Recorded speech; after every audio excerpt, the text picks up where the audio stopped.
ഇവർ അമ്പലത്തിന് പ്രദക്ഷിണം വെക്കുമായിരുന്നു പെട്ടെന്ന് കുഴഞ്ഞു വീണത്. ഞങ്ങൾ എല്ലാരും കൂടെ പിടിച്ചിവിടെ കൊണ്ടിരുത്തി. വെള്ളമൊക്കെ കൊടുത്ത് ഇപ്പൊ വലിയ കുഴപ്പമില്ല.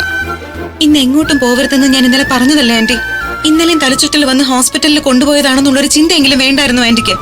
ഇന്ന് ക്ഷേത്രത്തിലെത്തി ഒരു വഴിപാട് നടത്തിക്കോളാന്ന് ഞാൻ നേർന്നിരുന്നതാ. അത് മുടക്കാൻ പറ്റുമോ മോളെ?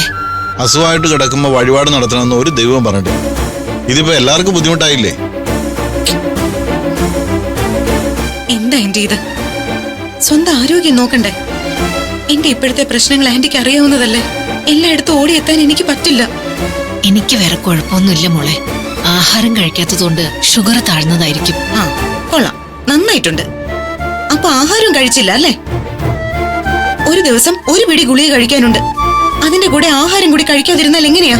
ഷുഗർ ഡൗൺ ആയതാ മോളെ. ഈ പായസം കൊടുക്ക്, മാറിക്കോളും. ഇനി തരൂ ആന്റി. ഇത് കഴിക്കാൻ ആന്റി.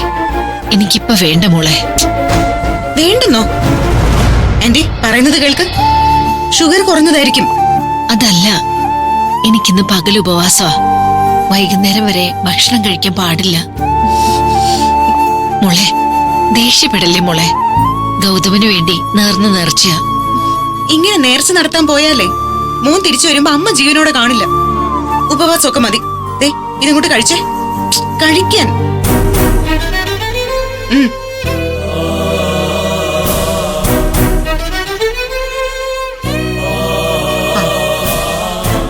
കൈ വിറയ്ക്കുന്നത് കണ്ടില്ലേ?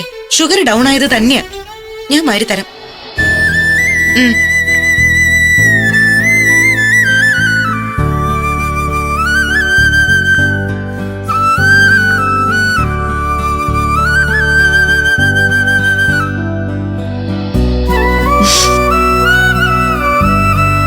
ദാ കഴിക്ക്.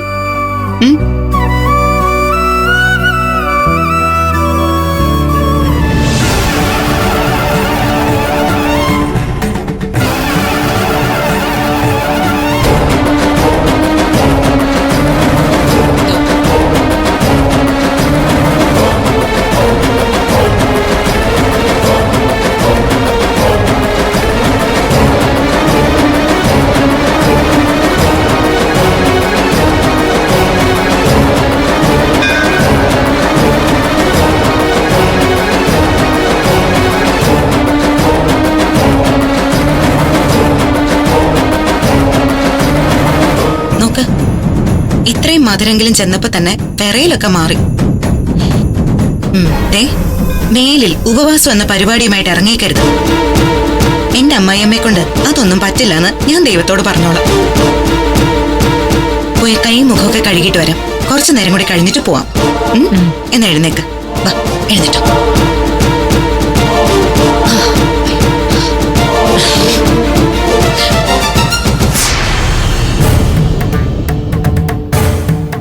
ഈശ്വര ഭഗവാനെ, എന്റെ രണ്ടു മക്കൾക്കും ഒരു കുഴപ്പം വരാതെ കാത്തോളേ. എന്റെ ഇളയ മകനെ ആരോ തട്ടിക്കൊണ്ടുപോയി ഒളിവിൽ പാർപ്പിച്ചിരിക്കുക. ഒന്നും അറിയാത്ത എന്റെ മൂത്ത മോന് അതിന്റെ ശിക്ഷ അനുഭവിക്കുന്നത്. എത്രയും പെട്ടെന്ന് രണ്ടുപേരെയും പുറത്തു കൊണ്ടുവരാൻ പറ്റണേ ഭഗവാനെ. ആന്റി വാ, ഇവിടെ ഇരിക്കാം. ഒരു അരമണിക്കൂറോടെ കഴിഞ്ഞിട്ട് പോവാം. വായിരിക്കും.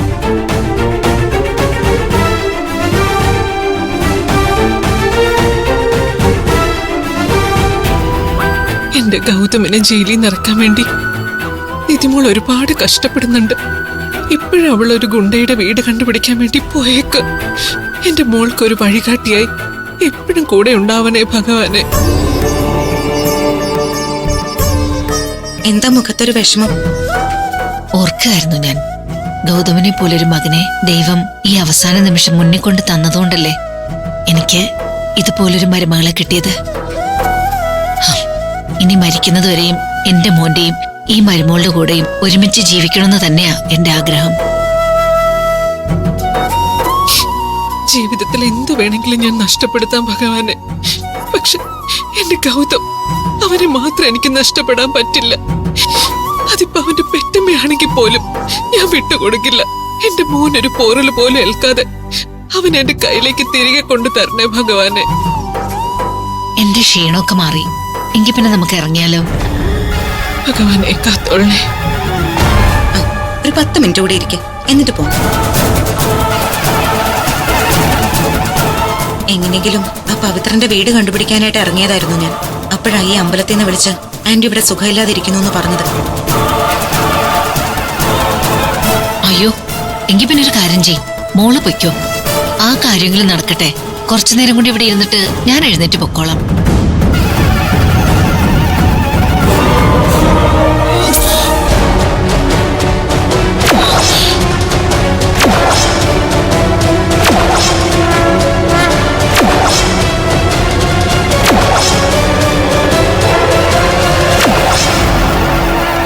നിധി,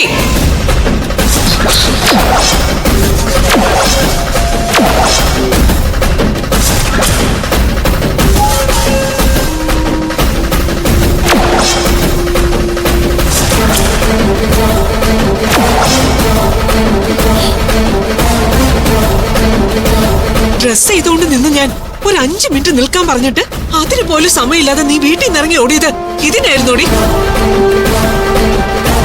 എന്റെ മോനെ ജയിലിൽ നിന്ന് ഇറക്കാൻ വേണ്ടി രാപകലില്ലാതെ ഓടുന്ന പെണ്ണാണല്ലോ എന്ന് കരുതി അതിരാവിലെ എഴുന്നേറ്റ് ബ്രേക്ക്ഫാസ്റ്റ് ഉണ്ടാക്കി വെച്ചിട്ട് അതുപോലും കഴിക്കാൻ നിൽക്കാതെ നീ വെപ്രാളപ്പെട്ട് അവിടെ നിന്ന് ഇറങ്ങി ഓടിയതേ ഇവളെ കാണാനായിരുന്നല്ലേ? ഏവന്റെയോ വീട് കണ്ടുപിടിക്കണമെന്നോ അങ്ങ് മലമറിച്ച് കളയാന്നൊക്കെയോ പറഞ്ഞിട്ടല്ലേ നീ വീട്ടിൽ നിന്ന് ഇറങ്ങിയത്? അത് നിന്റെ പുതിയ അമ്മായിയമ്മയ്ക്കൊപ്പം അമ്പലത്തിൽ വന്നിരുന്ന് സൊറ പറയാനായിരുന്നല്ലേ? ഇവൾക്ക് ഏതോ മാരാരോഗം പിടിപെട്ട് ഏതോ ആയുർവേദ ആശുപത്രിയിൽ സ്ഥിരമായി കിടത്തിരിക്കുകയാണെന്നല്ലേ നീ എന്നോട് പറഞ്ഞത്? പിന്നെ ഇവളിപ്പോ ഇവിടെ എങ്ങനെ വന്നു? അമ്മ, അത് മിണ്ടി പോകരുത് നീ. ഇത് അമ്പലമായി പോയി, അല്ലെങ്കിൽ ഞാൻ നിന്റെ മുഖം അടച്ചു പൊട്ടിച്ചേനെ. ഞാൻ എത്രത്തോളം സങ്കടപ്പെടുന്ന അവസ്ഥയാണെന്ന് നിനക്ക് നന്നായിട്ട് അറിയാം. എന്റെ മോൻ എവിടെയാണെന്ന് പോലും അറിയില്ല. ഒരുത്തനാണെ ജയിലിലും. എന്നിട്ട് എന്നെ സമാധാനിപ്പിക്കാനായി രണ്ടുപേരെയും രക്ഷപ്പെടുത്തി കൊണ്ടുവരാനായിട്ട് വല്ലാതെ കഷ്ടപ്പെടുന്നുണ്ടെന്ന് വരുത്തി തീർത്തിട്ട് നീ ഇവളെയും കൊണ്ട് ഊരു ചുറ്റി നടക്കുകയായിരുന്നല്ലേ? അമ്മേ പ്ലീസ്, എനിക്ക് പറയാനുള്ളതൊന്ന് കേൾക്ക്. എനിക്കൊന്നും കേൾക്കണ്ട.